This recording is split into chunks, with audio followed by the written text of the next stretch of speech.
परम पूज्य गुरुदेव बड़ी सुंदर कहानी सुनाते थे। जड़ और चेतन के विषय में कहते कि जड़ को सेवा,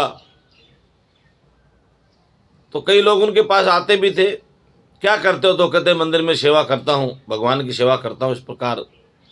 तो वो हंसा करते थे। और हम लोग जब उनके पास बैठते तो एक कहानी बड़ी सुंदर सुनाते थे। वो कहते थे कि घर में एक सास बहू थी। सास अपने आप को बड़ी आस्तिक मानती थी। दिन भर कभी तुलसी के पास, कभी पीपल के पास, कभी मंदिर में, या घर में फोटो लगा लेती, उसके आगे दीपक अगरबत्ती, पूरे दिन ऐसे करती रहती थी। बहू ऐसा नहीं करती थी। बहू अपने सास ससुर को सुबह उठती, प्रणाम करती, अपनी सास को प्रणाम करती, ससुर को प्रणाम करती, उनकी सेवा करती, पति की सेवा करती। सास में ऐसा कुछ नहीं था। मगर सास को सभी लोग, गांव के लोग कहते भी थे और भी थे, बड़ी आस्तिक है, बड़ी भक्त है।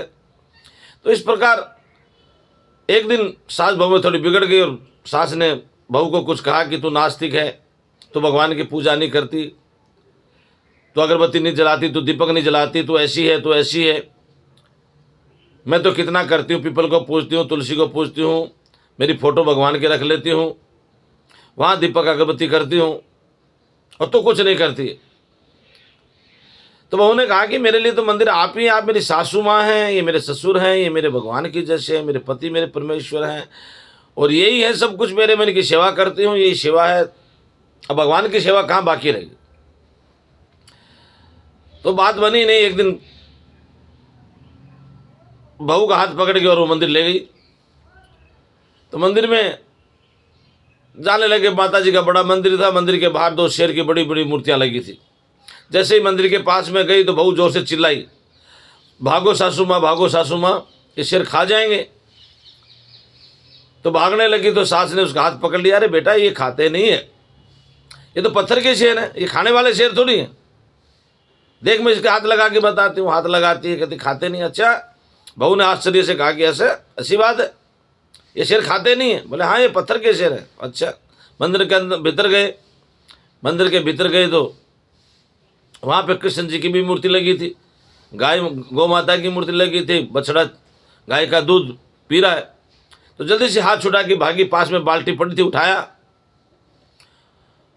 और दूध काटने बैठी। तो बहू ने हाथ पकड़ा, सास ने हाथ पकड़ा कि बेटा ये क्या कर रही है? उसने कहा कि ये बछड़ा चूंग जाए, सारा दूध पी जाएगा, इसका दूध निकाल लेना चाहिए। उसने कहा अरे बावली, तू तो बिल्कुल बुद्धि नहीं है तेरे में। तो ये गाय की, पत्थर की गाय है, दूध थोड़ी देती है, और ये कृष्ण जी इसको पकड़ते भी नहीं है। बहू ने कहा। उसने कहा अरे ये भी कृष्ण जी भी पत्थर की मूर्ति है, क्या पकड़ेंगे? तो कहा कि चल मंदिर के अंदर चल, माता जी से आशीर्वाद ले ले, माता जी की मूर्ति के सामने प्रणाम करो। उसने कहा जब पत्थर का शेर खाता नहीं है, पत्थर की गाय जब दूध देती नहीं है, और कृष्ण जी गाय के पीते दूध को पकड़ नहीं सकते हैं, ये पत्थर की मूर्ति मुझे क्या आशीर्वाद देगी? आप मुझे आशीर्वाद दे दीजिए ताकि मेरा जीवन सफल हो जाए। आपका आशीर्वाद मुझे काम करेगा, मेरे सास ससुर का, मेरे माता पिता का आशीर्वाद मुझे काम करेगा। ये पत्थर की मूर्ति मुझे क्या आशीर्वाद देगी? क्यों ज़िंदगी में परेशान हो रहे हो? क्यों ज़िंदगी खराब कर रहे हो अपनी? जाइए मंदिरों में, स्वाध्याय करिए, कोई सत्संग करिए, गीता पढ़िए, धर्म की चर्चा करिए।